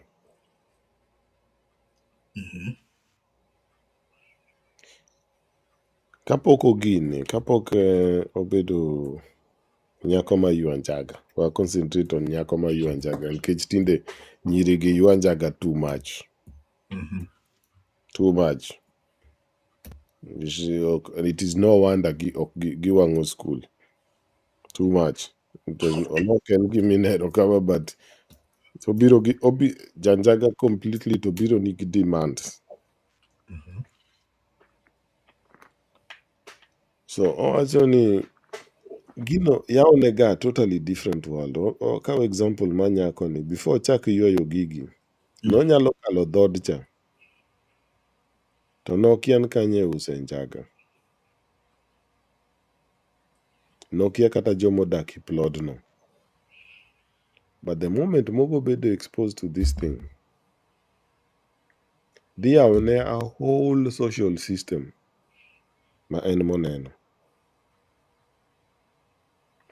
Ong'e ni kara dhot number 10 kacha iuso ga njaga to ng'ama uso ga njaga no en go wadgi to macha ankone to ankone odak i plot moro cha to plot moro no be iuso njaga kanyo kod ankone.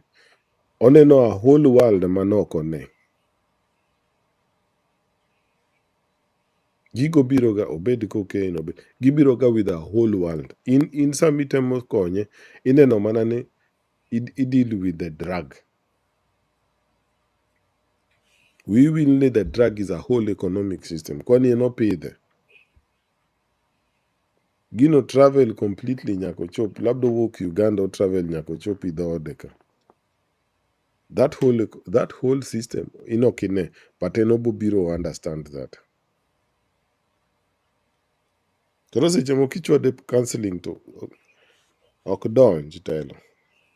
Ochal gine. Ochalo yeyo mosedonjo kanyo. World ne opogre go yeyo mapok odonjo kanyo. So kata kodum to dum mana within dak kumodonje. Yagulu no. So unless yud kaka inyalo loko dak ni. Bobet matek sana loko ng'ani. So we were will gana in a whole system. Gino kena in the drug. In a whole, the drug is just a symbol of the whole system. Because the whole system mema support addiction ne. The moment mobedo just addicted or katakok addict. The moment mochako the process until a whole system must apply that.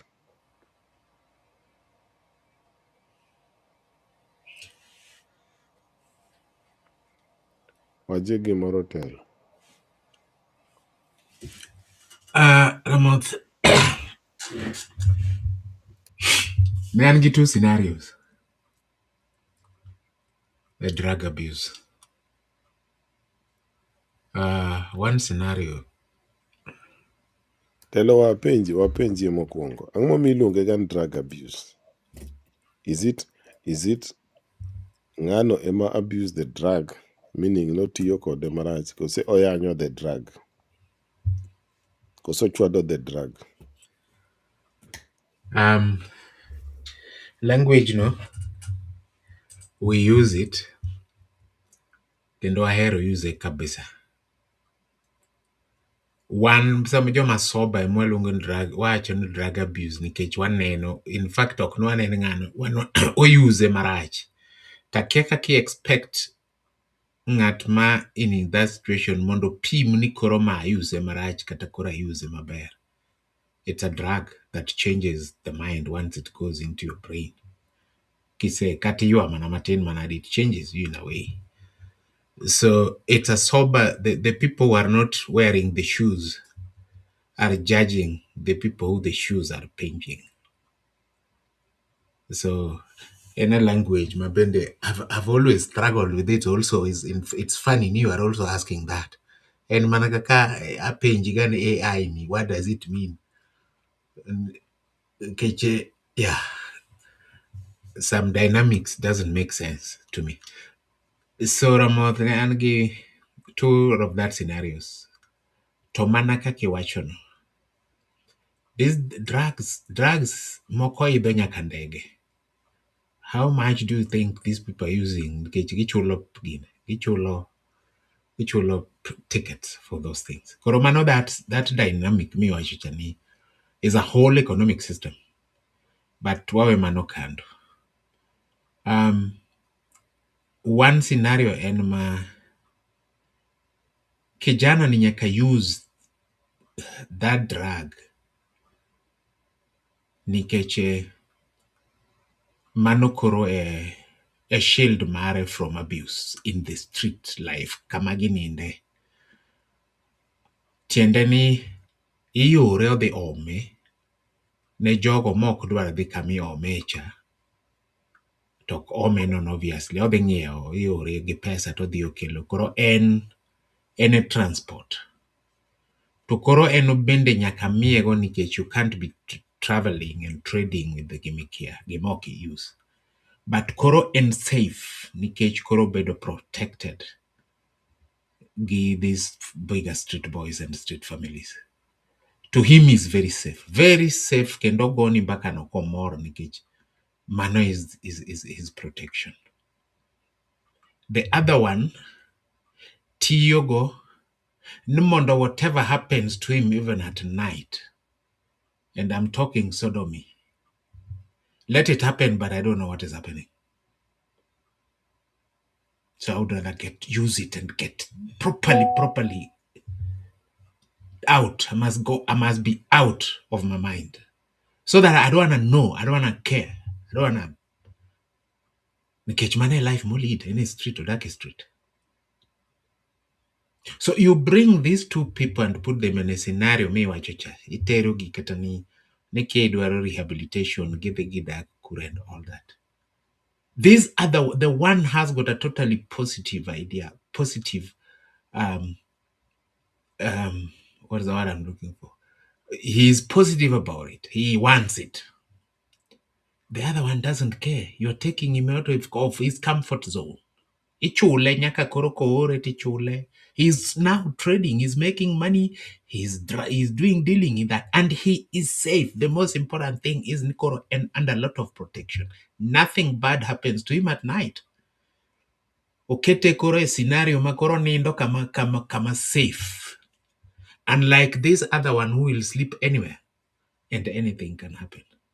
So those two people are in drugs, yes, but they're seeing the world in two different ways. So I'm just saying it's so easy to tell me what area rehabilitation center, what area. You have no idea. That's why I'm asking the same again questions. I may decide which one are you taking away? In these two scenarios, you can't take away the drug from this other one because that is his source of safety. So you can't take the drug out of him. That is his life. You can't snatch his life away from him. He won't allow you. So you can take him to whatever place you want to take him. He doesn't care. He want to go. I'm safe. Why would you take me to it? But this other one, because one rehabilitation center, he's going to stay there. He clutches on it with two hands. So this one is ready. You're going to take him out of drugs, and at the same time, you're taking drugs out of him very easily. Two things at the same time. So this is when I try to explain to these other people who are doing, I'm like, they've never heard that. When I explained them to that, they were shocked. They didn't understand it in any way. So those are scenarios that these people go. So I'm just supporting Gimi Wachoni. You can't take out it. This is they're seeing life in a totally different way. He's abusing. We must take them to rehabilitation centers. Telo awacho ni an kodi wan guilty wabe nikech wan ga gi coffee abuse. Wabe abuse the coffee. Kwanza achwad sip mokwongo.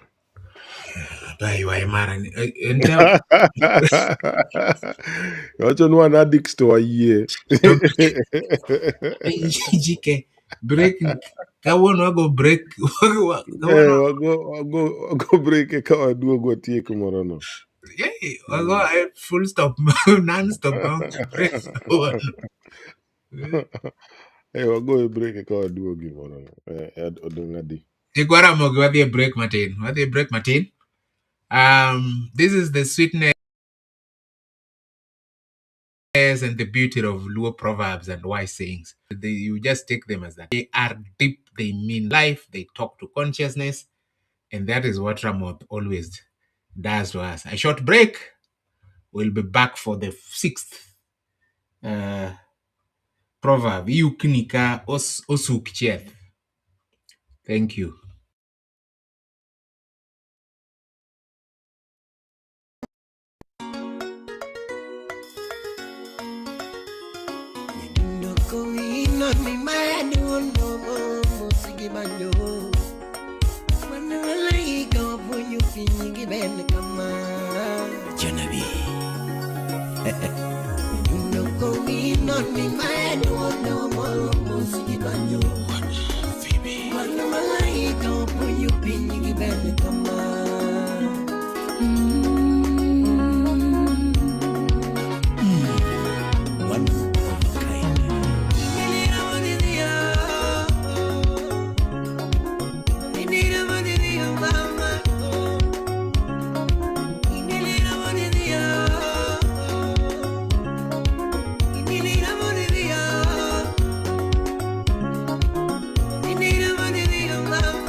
Yuka Musiki, Joy Tuto, Wapi Joy Abiru, Bayon Jajapunch.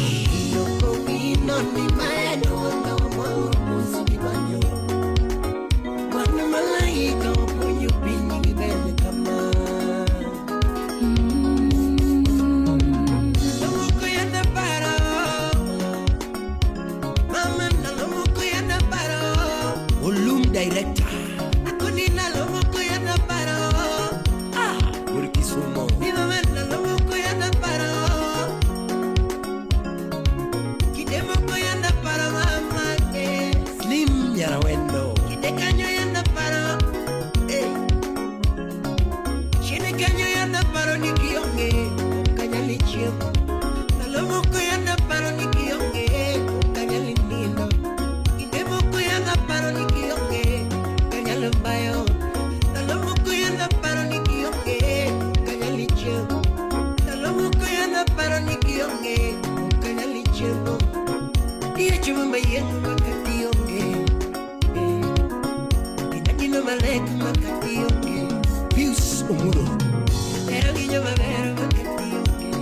Live wire.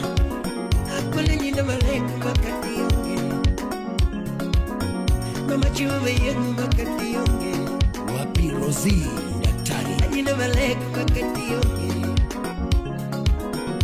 Avinya mavero makati yonge. Agnam ugunja. Avinya mavero makati yonge.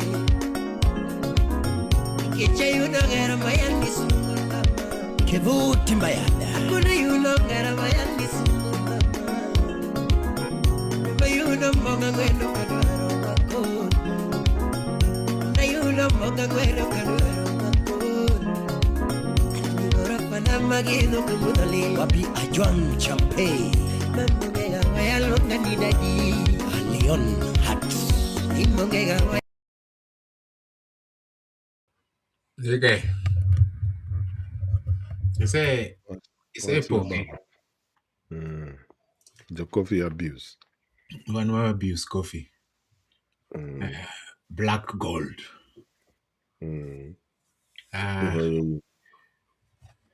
Yeah. Koro up the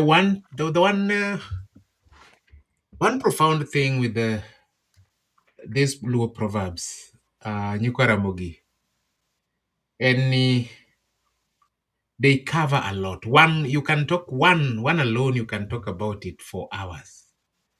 And you will only leave it because you've gone for long. But it can cover each and every aspect of life. We are talking about them, but you see they touch on every aspect. Nyaka drug abuse, it goes into how we get abused by now that today we are talking about abuse, our dignity, identity, history, culture, more confidence, nobody abused by white standards. So it covers a whole range of life, the Luo proverbs. So it was Ramadan. I think I don't know whether I mentioned it, but somebody said, but proverbs. I mean, a proverb is a proverb. You just read it and apply it. And I just looked at him and I said, yeah, that's exactly what you are taught. So if you lose into Luo proverbs, you need to deal with them in a way that we normally say. We are listening. We hearing what you are saying, but we mostly listening to what you are not saying. That is how Luo proverbs are. You may hear it and you read it, but you need to listen deeply to what it says. And that is why I host Ramoth GK to come and mitigate them to us so that we apply them properly in our daily life. There are so many millions and millions of Luo proverbs. and wise sayings. We started in episode 1, we are in episode 16, and we are still just running on first gear. We haven't engaged the second gear because we are not stopping anytime soon. And so, as I always say, this is the place to be for you to listen to some of the discussions, some of the topics, some of the inputs that you can only get them here in the voice of Ramogi Cultural Institute for Luo Heritage Research and Education. And therefore, GK, TK sabende kara neno kadi, ka wingen weekdays, kama to kabun work teach we better day chiga, ATA, bang weekend. Iu knika osuk chiet, osuga is a veggies. Iu knika osuk chiet. But I don't want to talk much about this. I want to say just one thing about it, then you pick it up. My advice has always been this. Katamana relationships, katamana life generally, katamana in everything, katamana teach. Teach me tiyo mondikie, kata business mitimo as a person. Nitiere ga saminyalo neno no the other side. The grass is greener, very green and very tempting. Kata ka in dala ni koni ting'iyo fence kocha tineno kamoro ma one spot ma the grass is quite green to the rest may be brownish. To koro mano ngima nong'isi ni kacha nyaka ben ber sana. Inyalo we relationship ni idhi e macha kama green cha. Inyalo jump iwacho ni business na mar makani ok tim maber. Mar ng'ane cha neno kadhi maber sana. I normally caution people. Sometimes the green grass you are seeing over the fence is there due to a broken sewer.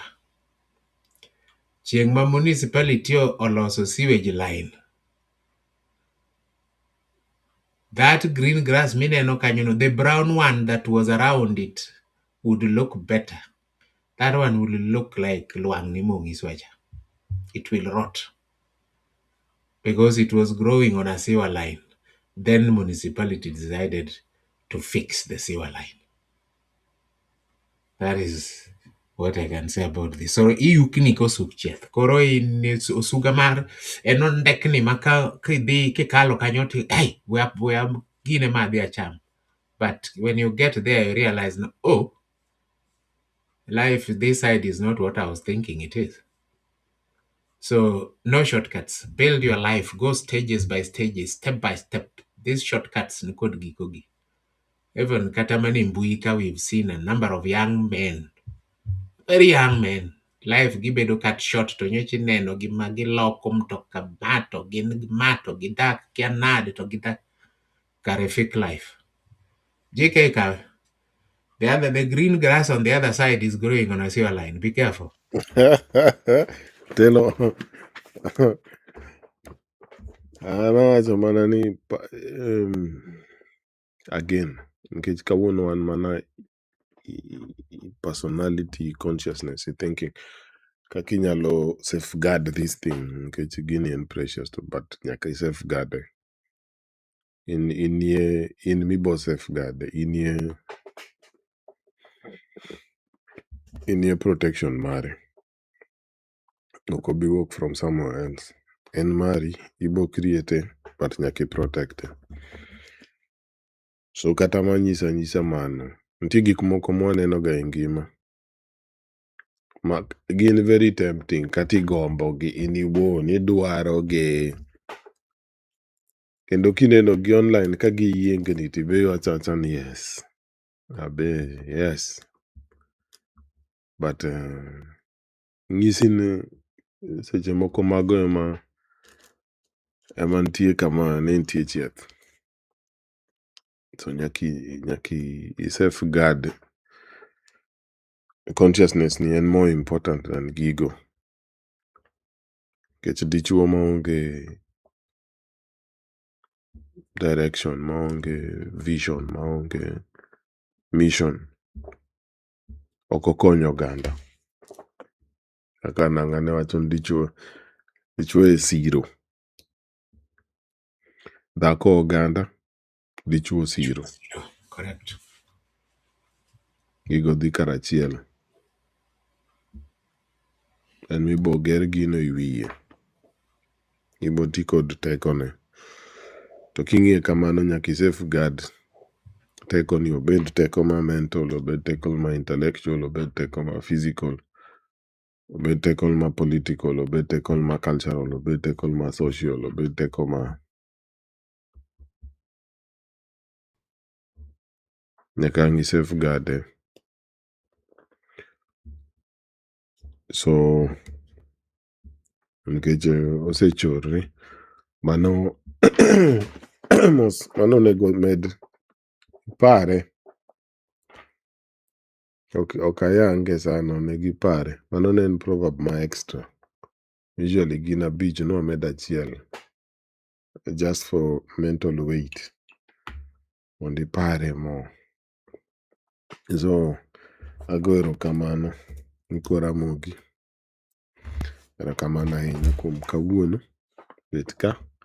You could have been anywhere in the world on this day. Anywhere but in kodwa ka. Niyudo entertainment anywhere but in kodwa ka. And for that, ok wakawega for granted. That focus no, time no, thinking no, patience no,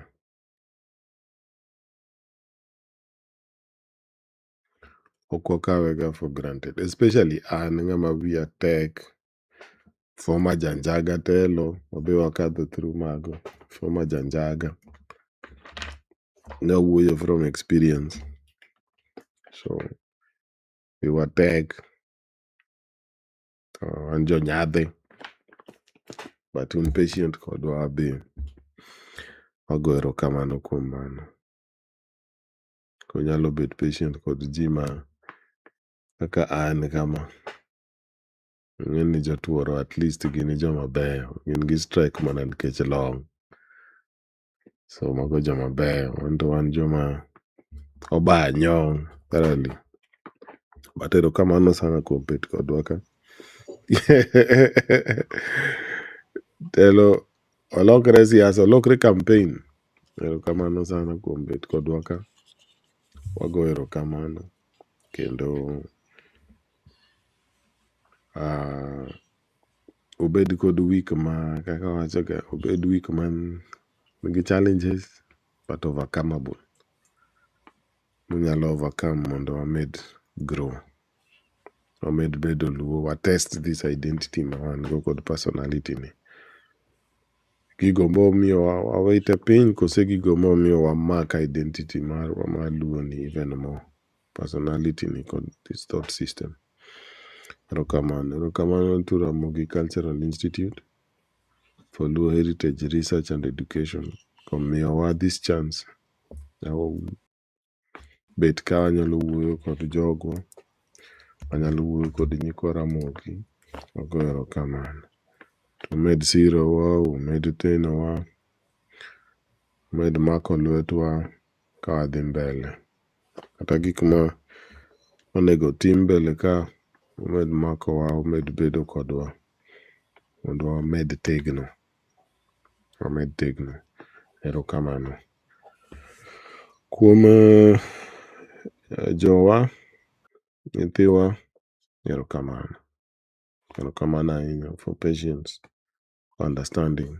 Erokamano kuom bedo kodwa kod bedo patient kod bedo joma understand sacrifices gi. Wadwoko erokamano maduong'. Kod jogin. Kod kwerewa. Ago erokamano ni wantie pod wangima, wayueyo, wawuoyo, to waneno. Erokamano kendo bed kodwa, mak lwetwa, wane gik manuneno, rieko manujo, wayude to wati kode mondo wager Luo. Erokamano. Ouda erokamano kuom hosting. Erokamano ahinya. Kata ka jogo temo nyoni but ibe wiyi tek, intie. Ago erokamano sana. Telo waduoknigo. Erokamano JK. Erokamano. Nyigo Ramogi Jwang'. Again, thank yous Maramoth Osemiugo. I can't even take a bit of it. I can only add the thank you. Start with you. Thank you. Ramoth ing'e en no kodonge tuoro kawan. En wan ing'e ni Nyalkada ne mong'eyo gima ne watimo ga nikech wan wawuoyo mane gima wang'eyo barupa mane Paul ondikonwa cha. Ne nyaka wabilane tiditu no. Mane e mumawa ma ugenye mane ondiknwa. Koro wan bende wan wang'e mana gik modok oko. Ng'ato wuo mane gimenie gimong'eyo. Koro an ba wuoyo ne mang'eyo. Wan ne wang'e mana kwalo sukari nguru i kangara. Koro kikia mano to manja ugenyo moro mondo wachni. Kangara enang to kwalo sukari nguru bano bad sati machop malo koni ti luto lwetie. Nyalkada onega chul Nyalkada. Ko kamano JK. Ing'e gimomiyo wachno ng'ato No wonder nu contribute for molasses. Numor. Nimakoro dhi beta tidit in wholesome. Ma company te. What does apply? Kangara. wakwongo wachamo capital. Sukari nguru mikete igi kapok oloka. Jotuoro kare moluoro thuon factory. Gino be neno I saw it. Maybe somebody has also seen it, but nitie ng'ato penjo nyako moro ni to ing'eyo Bible maber. Yeah, there is nothing I don't know in the Bible. To ng'ise ni you remember the wedding in Cana. Yeah, what happened there? Ni Jesus turned luongo kia ng'ao. Chiwo all those stories. Okel akia pigi kubni kia pargadi boket kanyo maber. Then what did he do? Then he turned it to wine. To min gi mano luonge mong'iso ji ni timuru kako. Oh, fantastic. But who was wedding? That's the question. Who was wedding in Cana? Kongo to no loss. Buamad. Kongoto no lost to del be no nyon. But who was wedding? Kech story te wacho nuang'eyo story ni te. Koro ng'at mano wed to akia. So anyway, Jikwa Ramogi Jwang' erokamano. Gono erokamano. Kuom bedo kodwa ka wago mbaka. Kendo wamor ka wan kamoro achiel. Nikech mae abilawa to kendo mae siwimbe. Nikech ka to riwowa. Ka oriwo bila to riwo siwimbe. Ang'e ni joluo to ong'e gima bilo omino. To kendo ong'e gima siwimbe omino. Koro kawacho kamano to ung'e gima wacho. Mar ariyo, ago erokamano maduong' ne Ramogi Cultural Institute for Luo Heritage Research and Education. Kuom miwaga thuolo mar budho kama. Especially ka wuok tich usewuok ka wainde, wuok ka wazunge, wuok ka kithedho wache ka an kama gi besende motuchgi. To koro bende wuok ka thedho wache gi besende dino besende motuchgi ka an kama to koro bende wago mbaka kato wanyiero. To ber malich. To kamano, erokamano maduong' be dok ne technical team maketo ga gigi together. Ineno ga sama lwara ngono, I do nothing. Nitie kijende moko kamar struggling mondo oduoka online kata mana sama stima ogowa noma. So ero kamano un bende. Mogik ko kamano mar ariyo mogik families wa nanyiso ni cho kamoro wachoga ni we learned it from Z and Zandi Mandela. When they were asked, they said, we thought we would share him with only the larger family, but the country took him and we learned to share him with them. And that became part of our lives. After all, for 27 years, we didn't see him. So, one be wagoero kamano ni jowa mami waga thuolo mondo wago kodumba kaka samoro wago kodumba kata homework be dhi mbele kech mago nyaka dhi mbele. Mogik JK, we value what you do here. At least for me, I have to confess that I value these times that we share, that you come when I reach out, or when you have an idea and you've talked with the elders and you reach out, are you in a position to host? And I'm like, if there is anything else I would do this and stop everything else in the world. If I was told to choose, and therefore I'm ready. Thank you, and thank you for your family also for always allowing you to be with us here. Otherwise, ladies and gentlemen, that comes to the end of our today's episode of Luo Proverbs and Wise Sayings, episode 16. We are looking forward to episode 17. But as usual, we are always here with you. Sometimes impromptu, sometimes planned. But that is how the consciousness in Luo works. I told you, when you dip yourself into, if you go through the process and dip yourself into the Luo Proverbs wisdom, you realize that 80% of what disturbs you in the day are not for you. It's a fact. It has been proven. I've personally proved it.